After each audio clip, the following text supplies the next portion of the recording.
여러분 안녕하십니까? 전 북한군 조선인민군 하사리옥 인사드립니다. 반갑습니다. 오늘 부족한 저를 이 자리에 세워주신 우리 하나님께 모든 감사와 영광을 올려드립니다. 여러분, 제가 메고 나온 이 악기가 무슨 악기인지 아십니까? 북한에서는 일명 손풍금이라고 하고 있습니다. 하나님은 지난 7년간 북한에서 인민군 선조눈으로 김일성, 김정일의 우상의 앞잡이로 목숨을 바칠 듯이 미친 듯이 살아오던 저를 하나님 때가 되매 이곳까지 인도하여 내시고 지금은 주님을 마음껏 찬양하며 주님을 선존하는 하나님의 선조눈으로 탈바꿈해 주셨습니다. 그래서 이 악기도 주님을 찬양하는 악기로 바뀌었습니다. 그래서 이 시간 이 악기로 주님께 영광 돌리고 시작하겠습니다.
저에 대한 간단한 소개를 할 건데요.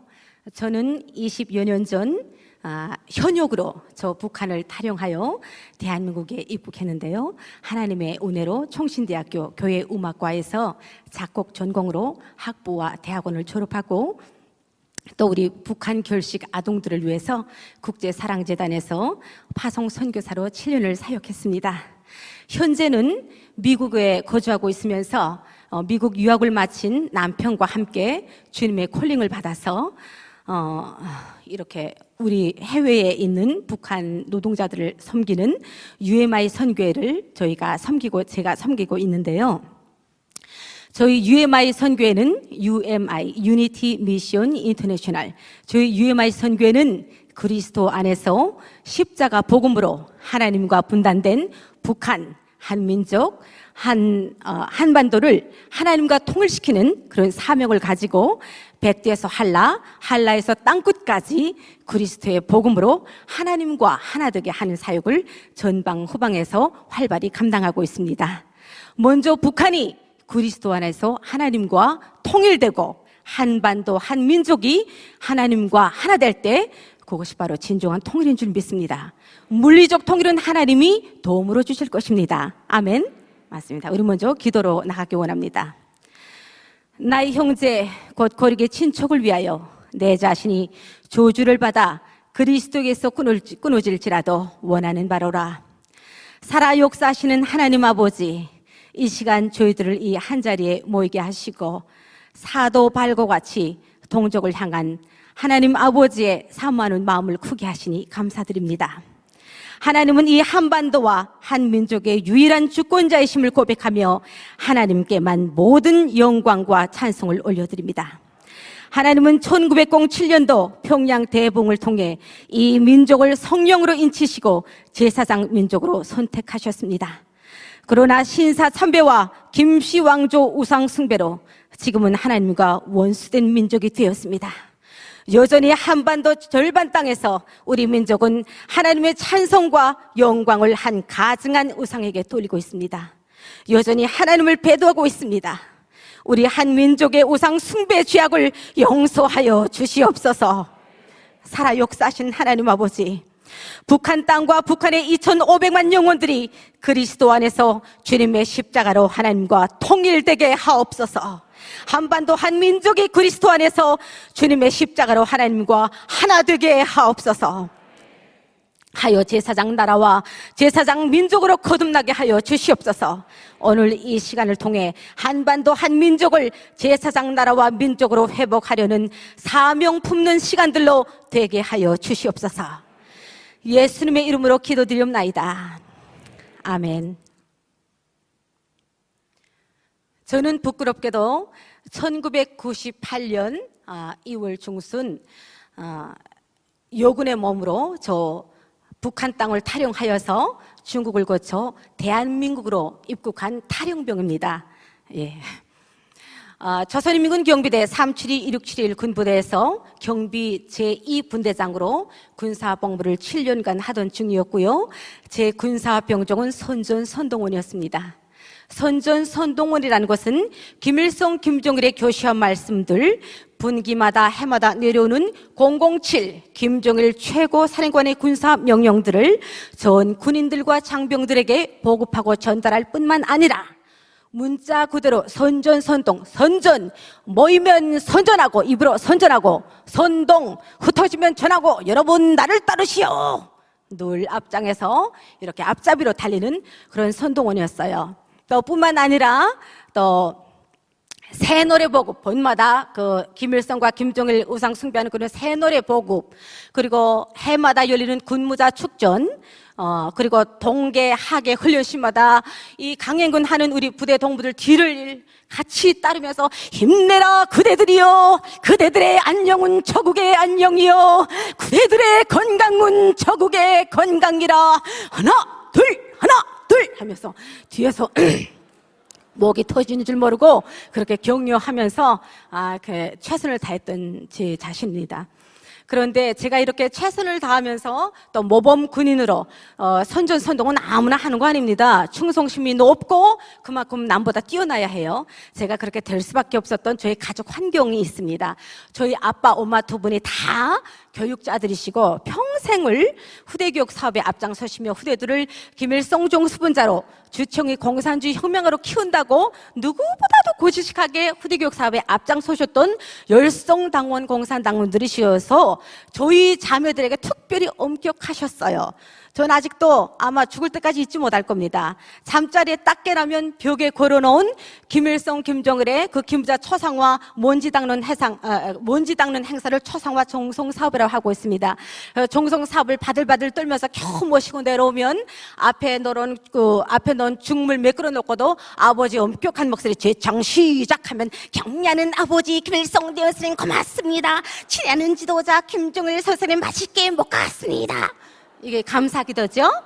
그거 하고 내려오면 또 요 장소에서 저 장소 가는 그 학교에 갈 때 붉은 넥타이를 휘날리며 당신이 없으면 우리도 없고 당신이 없으면 조국도 없다. 이러면서 또 학교를 도착하면요, 또 수업 시작하기 전에 또 위대한 시령님과 지도자 동지의 고미한 독성 풍모 따라 배우기 잘잘잘 시작합니다. 수업도 시작하면 그 두 분의 김일성, 김정일의 어린 시절 따라 배우기, 혁명 역사 따라 배우기, 혁명 활동 따라 배우기, 좀 크면 당의 율 사상체계 10대 원칙, 당 정책, 신년사, 아이고 머리가 터져요.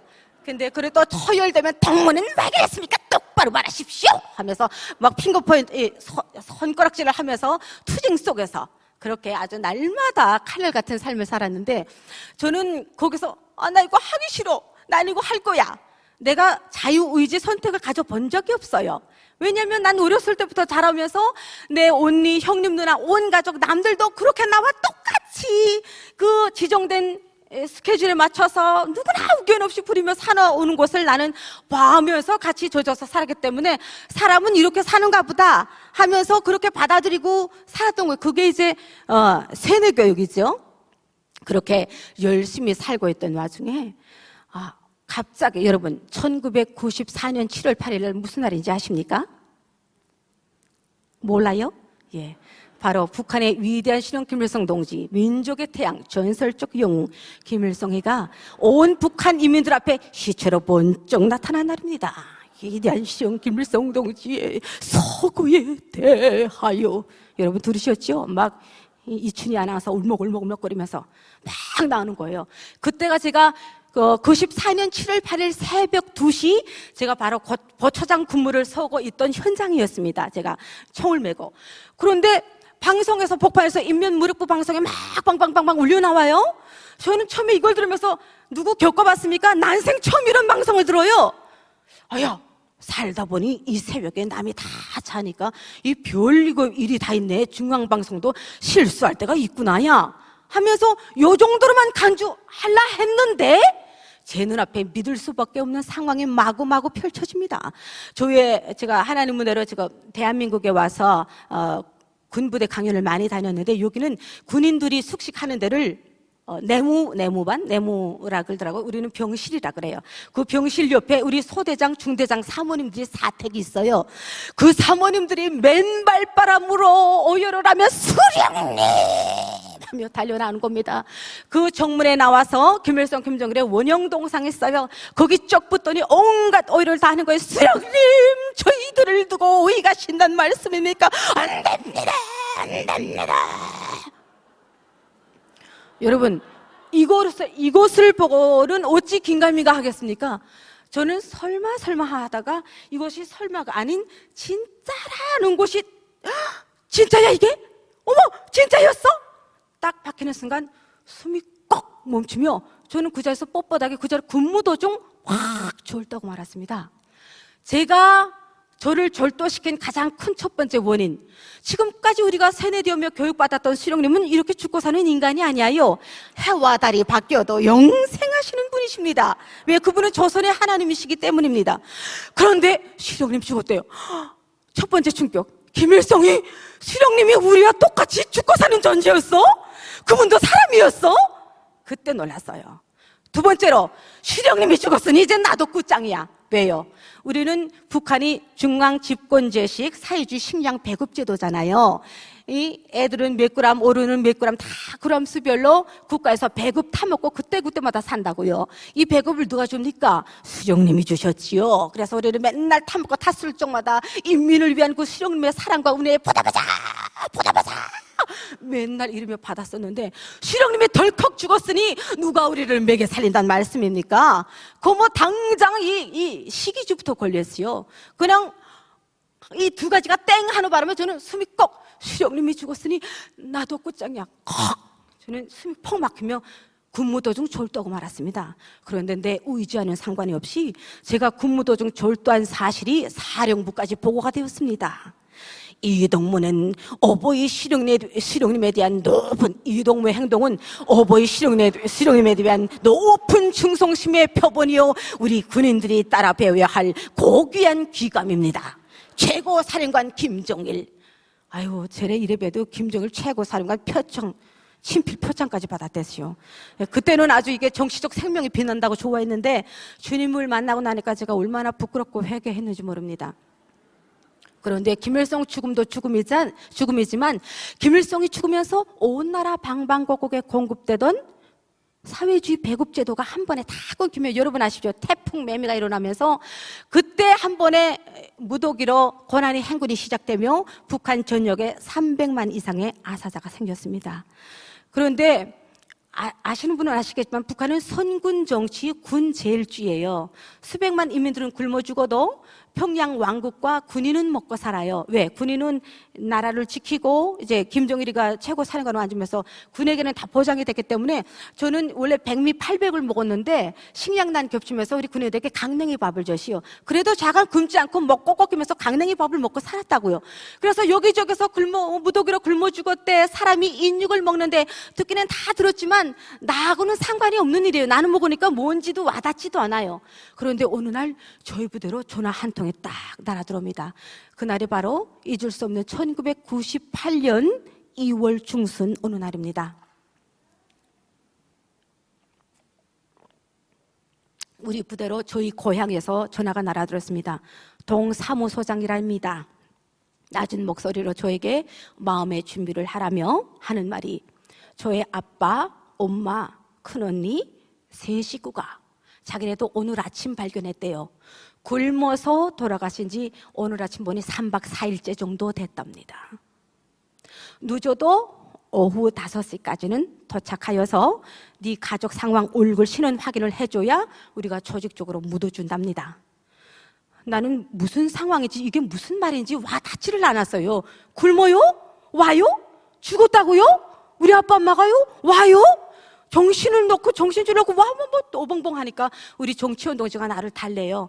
가서 듬직하게 잘 처리하고 오라고 나를 올리고 달리고 하면서 싸줘서 무슨 정신의 현장까지 도착했는지 모릅니다. 그때도 몰랐어요. 이게 상황 파악이 안 됐어요. 저는 몰랐으니, 그런 걸 겪어보지 못했으니까. 그런데 딱 도착하는데 그 부모님 뵈러 갔던 용전의 현장이 제 탈영 현장이 돼버릴 줄 어인 알았겠습니까? 시신 확인을 하랍니다.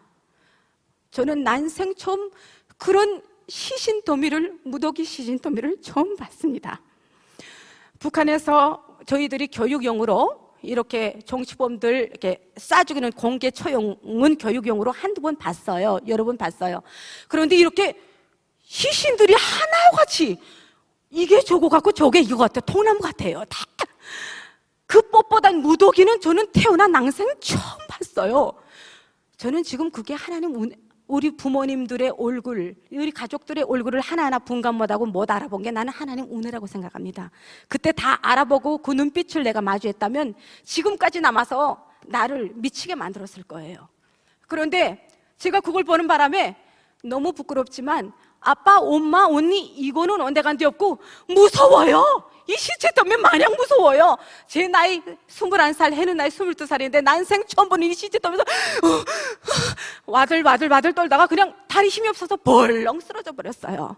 그런데 제 앞에서 벌써 이들이 제가 무서움에 덜덜 떨면서 부모 시신 확인할 의지가 없는 걸 알고 그 927 상무센터인가 뭐 어디서 구동 파놓는 대로 그 시체 더미가 통나무처럼 와랑탕탕탕탕 팍 떨어지면서 먼지가 막 일어납니다. 집단 매장입니다. 집단 매장. 저는 그때까지도 뭔가 모르다가 팍 일어나는 그걸 보는데 정신 차리자, 정신 차리자. 눈 뜨고 주저앉아서 생각해보니 적어도 제가 그때 깨달은 것은 이제 이들이 묻히고 나면 나는 다시는 내 아빠, 엄마, 언니, 내 식구들을 나는 볼 수 없다. 이거로서 영영 끝이다 라는 것은 확실했어요.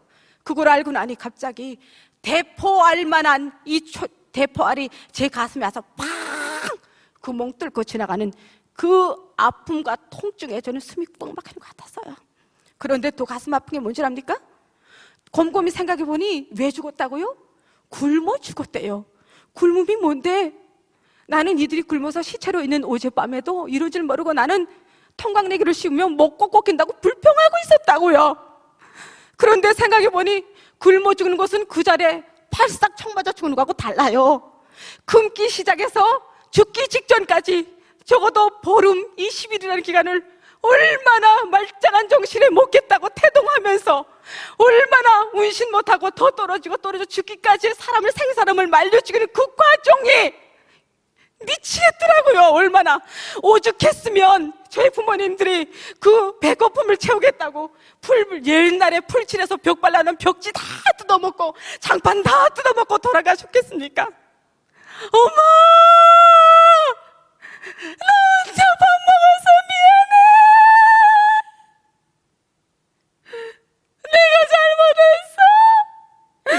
나 혼자 밥 먹어서 미안해. 나 이럴 줄 몰랐어. 진짜야.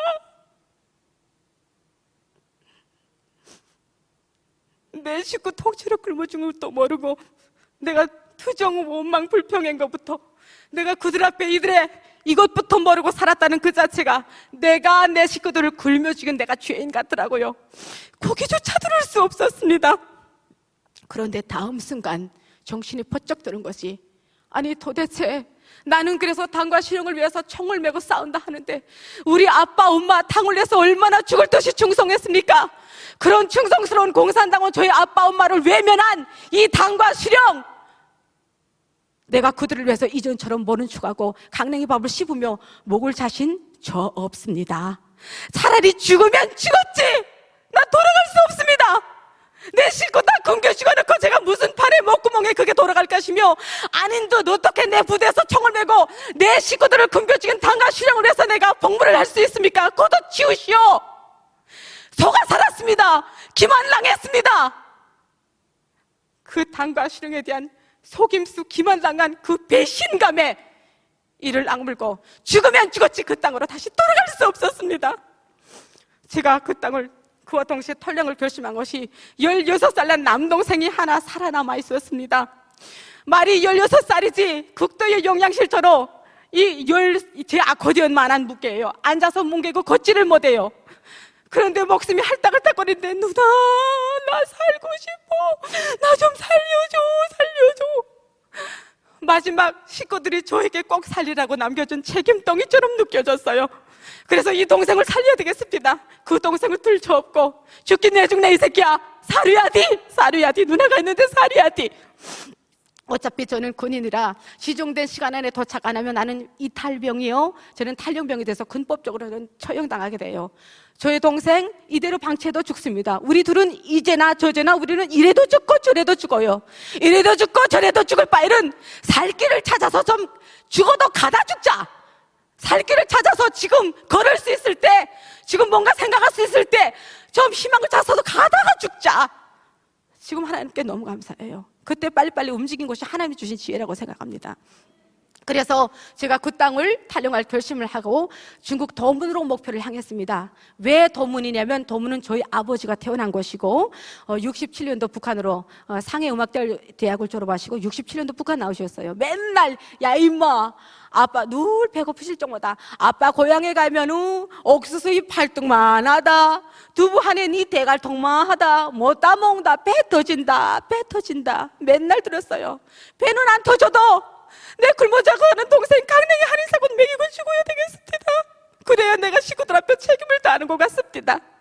그래서 그 동생을 들쳐먹고 무조건 산발을 탔습니다. 왜 산발을 탔냐면요, 저는 탈영병이라 저희 같은 군인들을 단속하려고 각 곳에 10호 처사가 두글두글거려서요.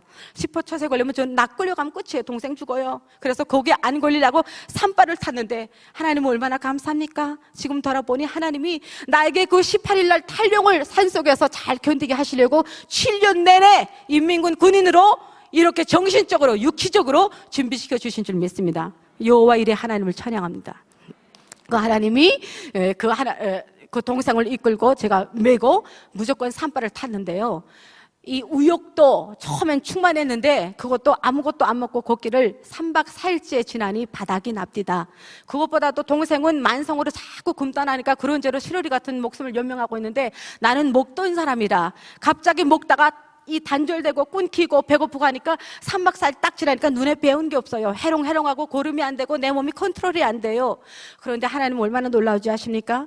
이렇게 한 주 지나고 열흘 지나며 순간순간마다 제가 죽으려고 이 동생이고 뭐고 다 죄버리고 그냥 이 자리에서 삶을 포기하려고 했던 적이 한두 번이 아니에요. 근데 하나님은 너무나 놀랍게 다 목이 말라 쓰러진 조에게 정신 차리고면 눈앞에 샘물을 내어주셔서 목을 축이게 하시고, 또 쓰러진 조에게 순위업할 군대 그 후방차가 지나가면서 우리 북한 우리 신장로는 이렇게 웅댕이들이 막 피었잖아요. 비가 와서 이렇게 덜컹덜컹거리는데 그 순위업할 군대차가 강냉이 시퍼렇게 그 뒤에다 싣고 가는 순위가 웽덜컹 웽덜컹 이러면서 가면서 덜컹거릴 적마다 쭈르륵 쭈르륵 쭈르륵. 야, 정말 강냉이를 떨어뜨려 주시는데요, 정말 광야에 있는 엘리야를 하나님이 까마귀를 시켜서 공급하신 것처럼 제가 그걸 경험케 하셨습니다. 그렇게 해서 좌우지간에 하나님이 감당케 하셨고 포기하지 않게 하셨습니다.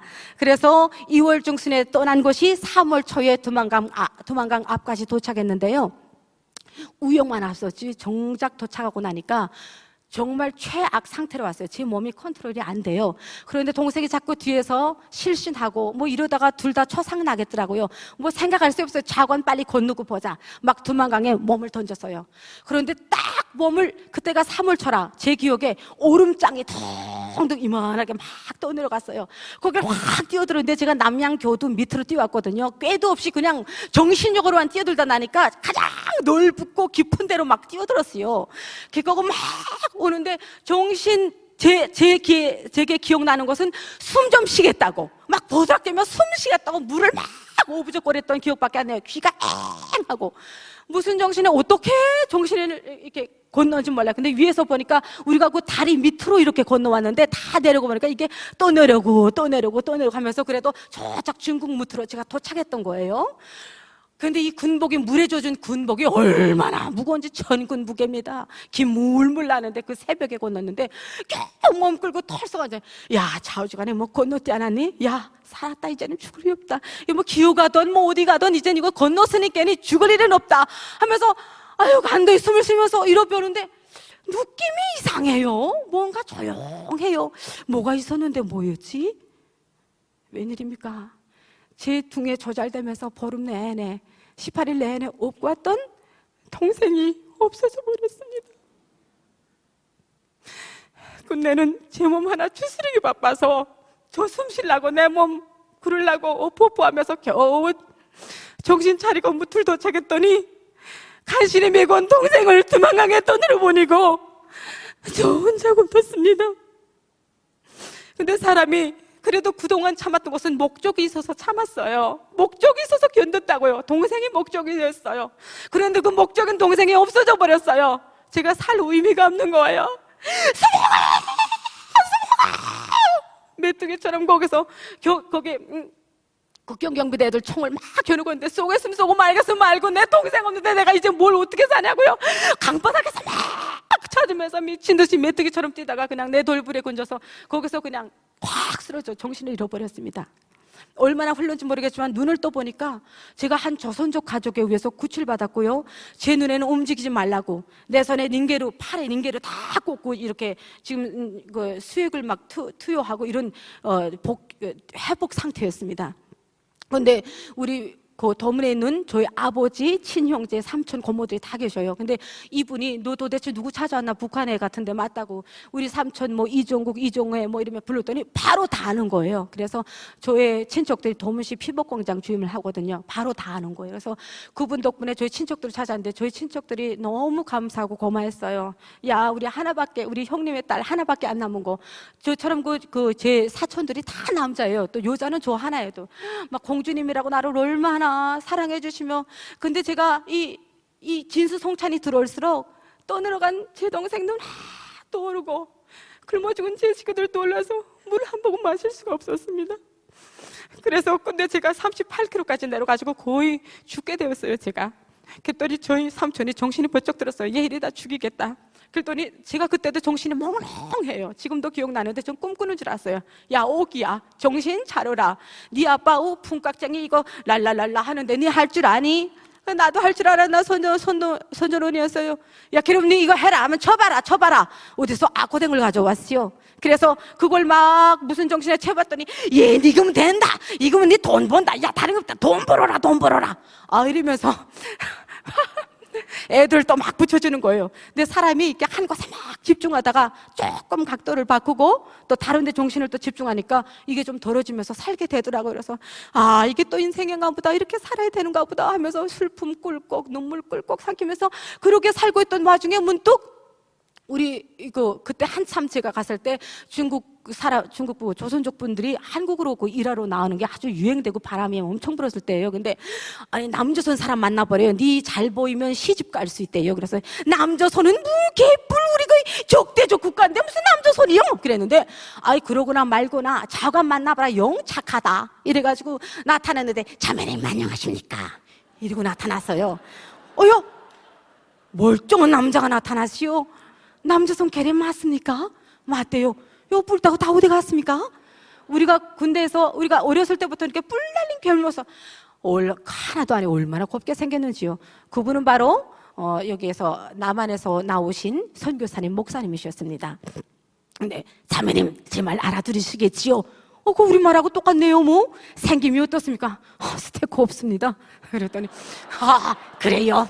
우리는 이렇게 생김도 다 똑같고 말도 다 통하는 한민족 한동포입니다. 이것을 김일성이가 하더니 갑자기 남북 하나 된 강토를 둘러 가려는 것이 김일성이고 6.25도 김일성이가 토쳤고 뭐를 김일성이가 또 우리 김일성 수령님이 제 어깨 동무요. 김일성이가 하면서 조남을 안 붙이며 수령님을 막 호매하기 시작했어요. 이숑 가다치러 내가 군인이야.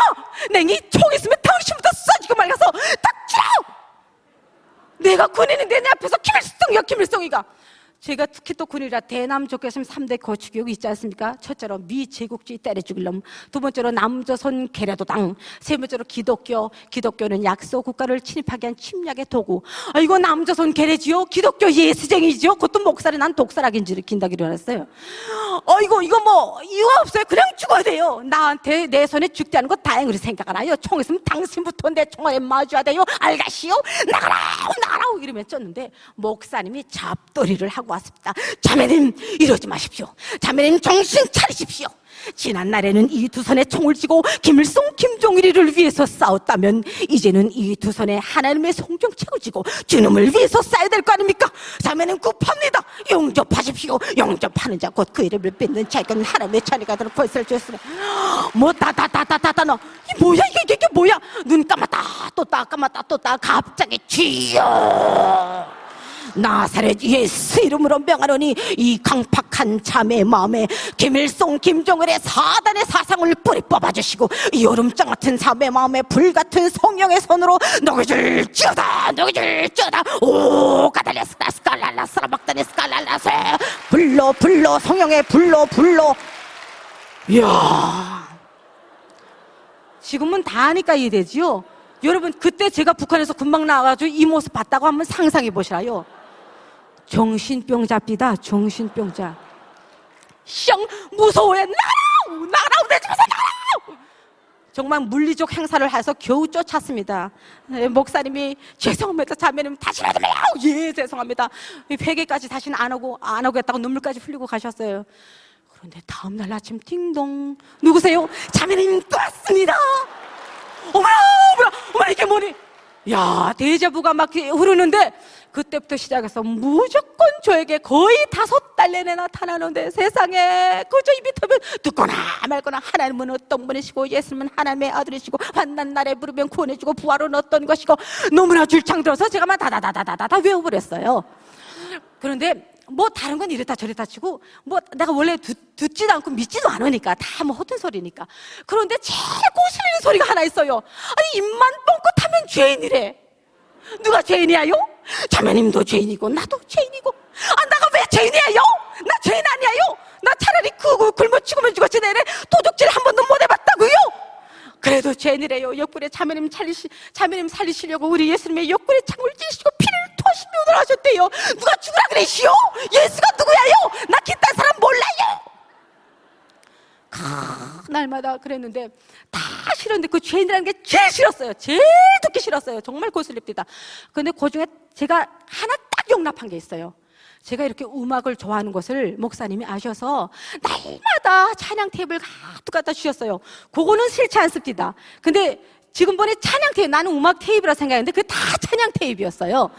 근데 이것저것 보는 중에 내가 가장 제일 좋아하는 18번이 하나 생겼어요. 그게 윤영순 찬양이라고 그게 아직도 기억이 생생한데, 그 윤영순 찬양 테이프에 있는 얼마나 아프셨나 못 박힌, 아시죠? 이게 있는 거예요. 내가 뭐 은혜 받아서 그랬겠시오. 영접도 안 했는데. 그 멜로디에 바로 북한의 유명한 어떤 영화 주제곡 멜로디하고 똑같아요. 그래서 이거 북한 멜로디야요? 이거 우리 멜로디야요? 이거 남자 성교회들이 우리 꼭 갖다 쓰시오. 그러느라고 제가 이제 그렇게 그 18번이 됐던 거예요. 근데 참 놀랍지 않습니까? 그 윤영순 찬양 우리 전도사님을 대한민국 와서 또 만나시오. 그래가지고 지금까지도 오늘 점심에도 아주 맛있는 밥 같이 또 먹으면서 믿음의 교회점에 지금까지도 그분의 찬양 하나로 이렇게 북한 영혼이 살아서 돌아왔지 않았습니까? 하나님을 찬양합니다. 네, 감사합니다. 그런데 정말 이제 쿠라이막스입니다. 잊을 수 없는 그 4월 어느 날 애들을 가르치는 그 학원에, 제가 애들을 가르치는 그 학원에 중무정한 경찰 서령이 와다닥 뛰어들어. 어머 와 그랬어 왜 그래? 뭐 그냥 이렇게 묶어가지고 찍소리는 못하고 불이 번쩍 나게 뭐 조그만 거 뭐 이 하마 같은 사람들이 공동 들어가지고 차에 실어서 끌려가 보니 도문시 공관구라는 곳에 끌려갔습니다. 신문을 받고 보니 우리 동네에 어떤 분이 저를 밀고 해버렸더라고요. 밀고 했어요. 탈북자, 불법 체류자 주제에 이제 아코디언 학원을 하면서 돈 좀 버니까 좀 이렇게 배가 아프셨던 것 같아요. 그래서 저를 했는데 독감방에 오면서 병사가 하는 말이 너는 내일 날이 밝아서 오후 2시면 이 남양교도를 통해서 북송되게 된다 그래요. 여러분 제가 북송되면 어떻게 됩니까? 죽어야 돼요. 여기 군법하고 틀려요. 북한 군법은 내가 군인선서 다 하면서 내 혁명 처서를 이탈했을 때는 내 목숨을 내놓겠습니다. 군인선서 피로 소약 다 하고 나갑니다. 난 죽어야 돼요. 그래도 좀 담담했어요. 나한테는 누가 있습니까? 나 그때 하나님 안 믿었잖아요. 우리 친척, 나를 딸로 생각해 주시니 나 아코디언 학원까지 투자해서 해주신 저희 삼촌, 고모, 친척들 다 계시잖아요. 그래서 아주 인간적인 생각으로 담담했어요. 아유, 또 부자들이에요. 아유 그래 반대 참 오늘 저녁만 딱 지나면 다음날 아침에 막 오기야 걱정 마라 삼촌이 왔다 고모 왔다 이러면서 나타날 줄 알았어요. 그래서 마음 편히 기다렸습니다.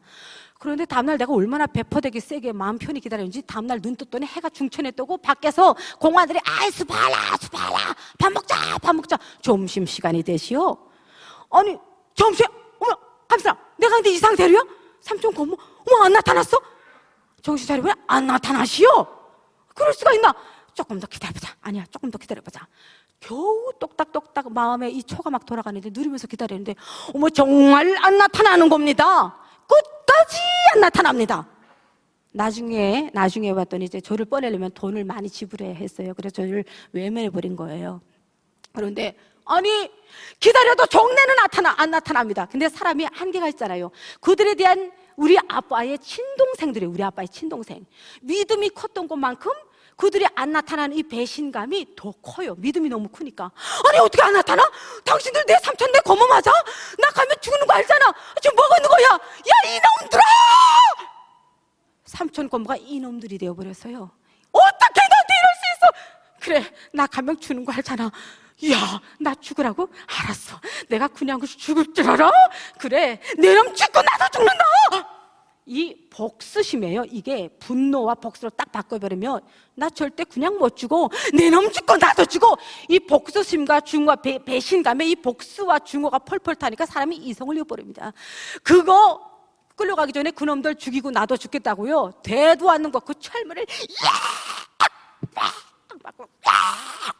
맞고 그 철문을 나가겠다고 제가 이성을 상실하고요. 이 완력으로 해보겠다고 가서 엄청 깐 거예요. 철문을 머리를 깠는데 걔네랍니까? 표현을 못 하겠어요. 한순간요. 두 눈이 툴렁 빠질 것 같아요. 두 눈이 툴렁 빠질 것 같고 머리가 완전 박살날 것 같습니다. 근데 입으로 뭐 쪽쪽하게 막 들어와요. 눈 여기 고적대기 째졌죠. 이마 다 까졌죠. 앞에 이러고 봤더니 피가 후루다 이 바닥에 칠박하게만 피투성이. 근데 사람이 참 이상하더라고요. 그 피를 못 봤을 때는 몰랐는데 기력이 왕성했는데 피를 딱 보고 나니까 메시자가 온몸에 힘이 확 풀리는 거예요. 내 생명이 다 빠져나간 것 같아요. 갑자기 힘이 다 빠지도 이상하게. 근데 힘이 하나도 없어요. 아이고, 뭐 삼천고 이놈 미워함은 뭐예요? 손가락 하나 움직일 힘이 없는데. 어머나, 나 이런 놈이었어? 내가 이렇게 무기력해? 저는 그때 아무것도 할 수 없는 이 상황, 그 독감방에서 내가 정말 아무것도 할 수 없다는 것을 처음 내 자신에 대해서 한심한 내 자신을 처음으로 목격했습니다. 나 아무것도 아니었더라고요.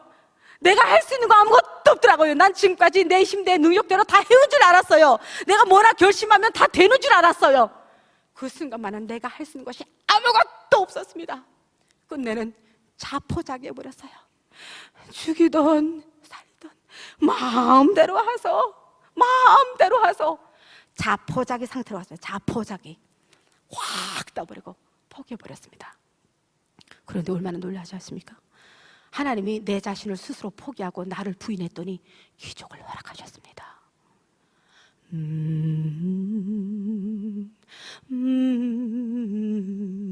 뭐예요? 제 18번이라 그랬죠? 나 가사 따위는 저 관심 없어요. 멜로디, 왜 북한이 멜로디가 돼서 익숙했다 그랬잖아요.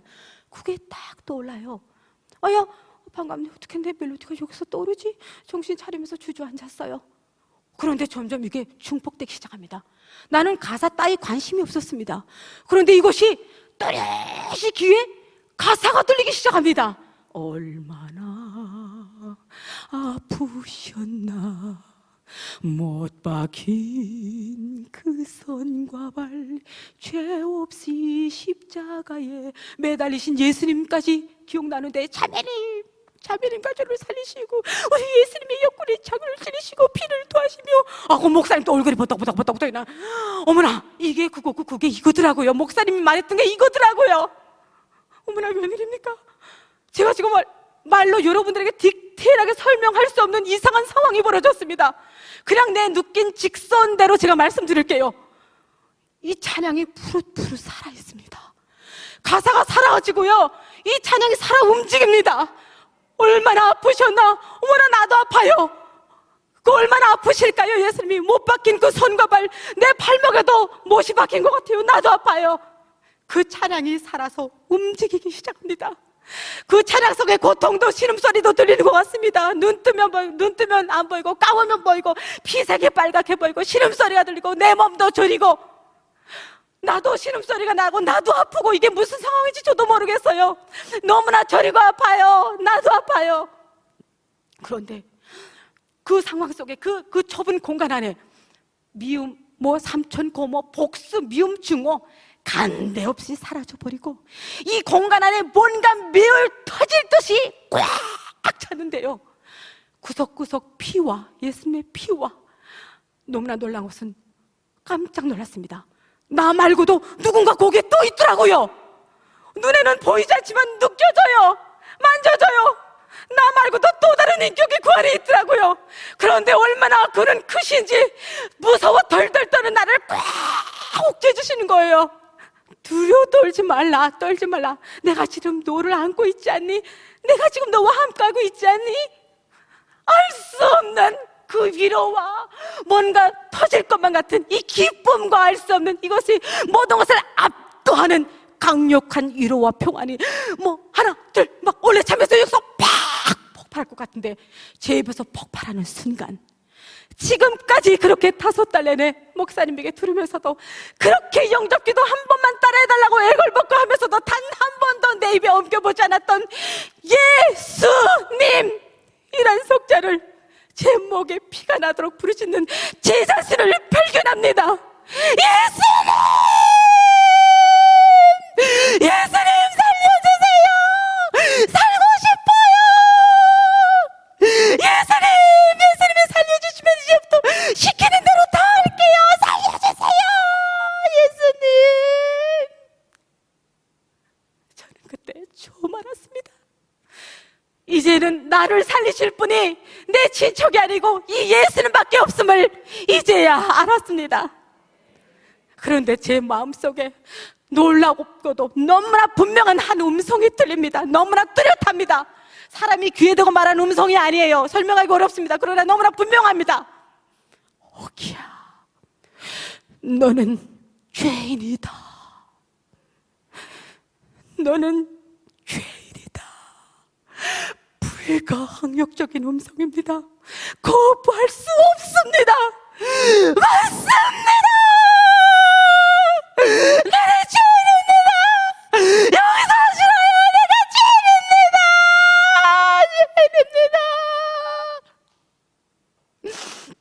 죄인입니다. 내가 죄인임을 미친 듯이 내 입으로 고백하는 그 순간 하나님은 놀란 회개의 영을 물 붓듯이 부어주시기 시작했습니다.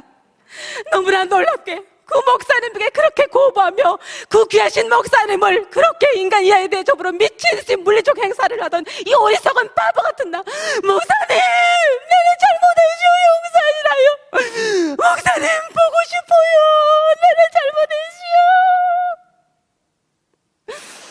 그리고 그 군인들 앞에서 김일성, 김정일의 교시와 말씀 명령대 전하면서 무쓱거리며 내 인생에 뭐가 나는 남보다 성취한 것처럼 희열감을 느끼던 그 모든 모습들, 하나님이 얼마나 눈덩이처럼 부풀리고 얼마나 크게 그것을 회개케 하시는지요.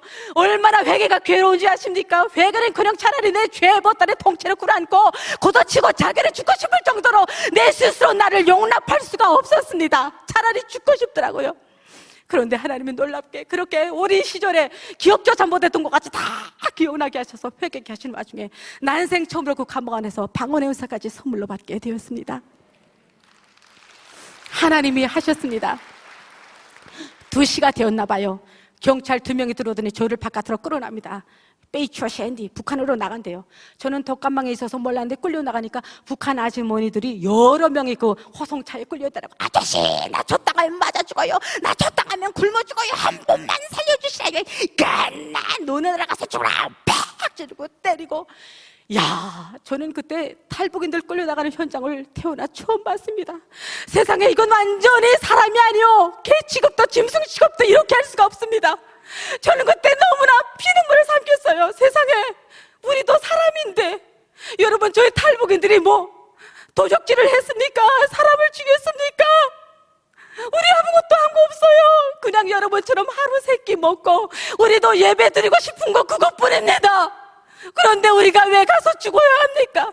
우리를 미친 듯이 개치고 하면서 끌려나가는 그 현장을 보면서 저는 거기다 소리치고 싶었습니다. 야, 이놈들아, 탈북인들도 사람이다. 탈북자도 사람이다. 여러분, 당연하게 생각하지 마십시오. 하루 세끼 마음껏 먹는 거 특별한 주의 사랑과 은혜를 깨달으십시오. 마음껏 예배할 수 있는 거 특권임을 깨달으십시오. 그렇게 끌려나가는데 제 마음은 이상하게 너무나 평안했습니다. 차가 막 부르릉 시동이 걸리고 저는 같이 그 무리와 함께 북송되면서 차가 부르릉 떠나기 시작하는데 갑자기 똥이펄 팅야 팅팅팅 잠깐만 서라 연락병이 막 뛰어옵니다. 갑자기 그 운전석에더니 니뭔 생저 와타시오 그냥 이대 나오서 올라. 너네 먼저 가라. 우리 국장님이 한마디만 더 물어보고 1시간 후에 따라 보낸대. 저 조그만 소녀는 똘구래. 한마디만 더 물어보고 1시간 후에 따라 보낸대. 해서 나는 영문을 모르고 다시 따라 내렸는데, 제가 현역 군인인 거로 3인과 분리되어서 제가 1시간 후에 따라가는 것으로 되어 있었습니다.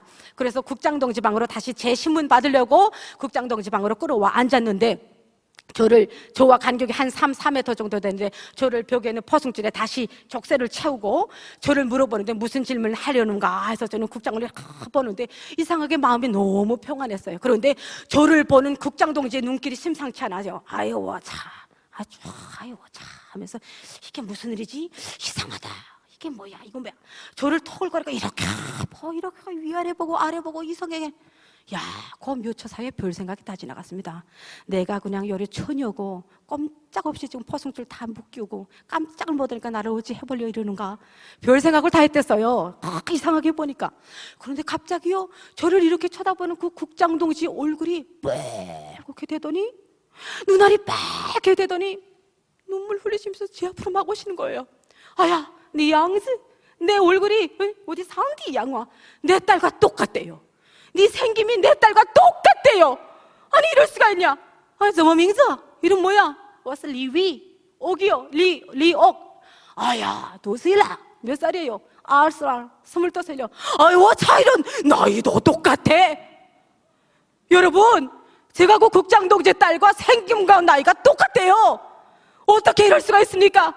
갑자기 국장이 나를 와라락 끌어안더니 어깨를 들먹거리며 울어요. 내 딸아, 네가 어찌다 이런 일을 당했냐? 아야, 바바라 슬라 아빠 가슴 아파 죽겠다. 여러분, 아빠 가슴 아파 죽겠대요. 이야, 그리고 제가 어떻게 정신없이 잠들었는지 눈을 떠보니까 제가 그 상황이 있은 거지, 오후 2시고 난장판이고 해가 중천했던 2시였거든요. 맑은 정신에 눈을 딱 차리고 눈을 떠보니 밖이 새까만 야밤이고 끼룩끼룩 귀뚜라미 울고 얼마나 편하게 긴 장시간을 잤는지 정신이 말똥합니다. 딱 정신 차려서 봤는데 인기척이 나요. 정신 딱 가다 놓고 보니까 어떤 검은 그림자가 제가 묶여있는 그 문을 열고 방으로 크시급히 들어옵니다. 그 그림자는 한마디도 없이 제 발과 팔에 묶었던 족쇄를 익숙하게 열고 내 팔을 막 끌고 나갑니다.快点 빨리. 사람이 느낌이 있잖아요. 누군가 지금 나를 은밀히 구원해주고 있다. 하나님이 정말 놀랍도록 그 그림자를 통해서 하나님이 그 베드로가 천사의 손목에 이끌려서 탈옥하는 모습을 똑같이 재현시켜 주셨습니다. 정문으로 막 끌고 나왔는데 정문부처에서 칼말 문이 열리고 제가 막 바깥으로 끌려 나갔는데 이 어둠 속에 그 끝으로 오더니 보니까 어둠 불빛에서 보니까 세상에 국장동지예요. 내 딸아 하던 그 낮에 그 국장동지입니다. 국장동지 하시는 말이, 야, 너도 살고 나도 살려면 이 도문 땅 네가 떠야 돼. 갈 곳이 어디냐? 전화번호 얼마냐? 여러분, 번까지 기억납니다. RTR 570 272 5704. 이 전화번호는 바로 우리 선교사님 자매님. 어떤 일이 있더라도 여기다만 전화를 주시면 제가 죽을 힘을 다해 도와드리겠습니다. 제발 기억하세요. 선교사님 얼굴이 강호동 얼굴처럼 번쩍 떠올라요. 여기다 전화를 빨리 여기다 따듬어. 잘 울치겠어 하는데 따라락 신호까지 바로 오기야 선교사님. 나중에 보니 선교사님이 벌써 그 영적 필이 민감하신 분이라 할머니 쪽으로 해서 제가 잡혀간 거 벌써 다 알고 이 남한에 이 남조선에 있는 우리 북한 선교회에다 저를 구출하기 위한 전체 금식기도 들어가고 대작전이 벌어졌더라고요. 그때 저는 주님을 만나고 그런 상황을 맞이했던 거예요. 그래서 거기서 목사님이 도문에서 연길로 2-3시간 거리인데 총알 택시 타시고 1시간 만에 날아오셨어요. 그래서 저를 그 새벽 내로 재빨리 구출하시고 연길로 돌아가는데 옌지 똥수창 연길 동시장이라는 어느 7층 꼭대기에 올라갔는데 거기는 저처럼 다 북한에서 온 이게 탈북인들이에요. 훈련센터래요. 탈북자들이에요. 다 반가워할 거래요. 내가 먼저 문 열고 들어서래요. 그래서 문을 척 열고 들어서는 순간 너무나 익숙하고 낯익은 목소리와 얼굴이 튀어나옵니다. 누나! 할렐루야! 우리 동생이 살아있습니다. 죽은 줄만 알았던 우리 동생이 거기에 살아서 저보다 먼저 예수님을 영접했고 저보다 먼저 은혜 체험을 하면서 여기서 훈련을 받고 있었던 거예요. 누나와 나는 하나님이 살려주셨어. 하나님이 하셨어. 동생이 말하는데 우리 누나 만날 때까지 우리 누나 머리칼 손톱 하나 다치지 않고 만나게 해달라고 그렇게 날마다 아침 꿈씩 기도하며 기도했답니다. 저를 살리시고 동생을 살리신 우리 기적의 하나님을 찬양합니다. 찬양합니다. 하나님은 저와 동생에게 영육의 고람을 동시에 주시고 자녀 삼아 주셨습니다. 하나님의 저희들을 자녀 삼아 주시고 영육의 고람을 동시에 주신 하나님의 절대 주권과 불가항력적인 은혜를 찬양합니다. 하나님이 하셨습니다. 하나님은 살아 계십니다. 한반도가 분단된 지 76년이 되었습니다. 아직도 우리는 이 한반도 복음 통일 민족 복음화를 완성하지 못했습니다. 지금도 우리 한반도의 절반 땅, 한 민족의 절반인 2,500만 북한의 영혼들이 저 흉악의 결박에 매여 있습니다. 한반도 복음 통일을 완수해야 할 그 사명이 우리 한국 교회에 있습니다. 하나님은 한국 교회에 그 책임을 물으실 겁니다. 사도 바울과 같이 민족 복음화의 사명을 가지고 다니엘과 같이 깨어 기도할 하나님의 사람들을 찾으십니다. 저는 이번 다니엘 기도회를 통해서 사도 바울과 같이 민족 복음화의 사명을 가지고 한반도 복음 통일을 위해 기도하는 한 민족의 제2, 제3의 다니엘들이 이 자리에서 일어나기를 기도하며 소망합니다. 아멘. 감사합니다.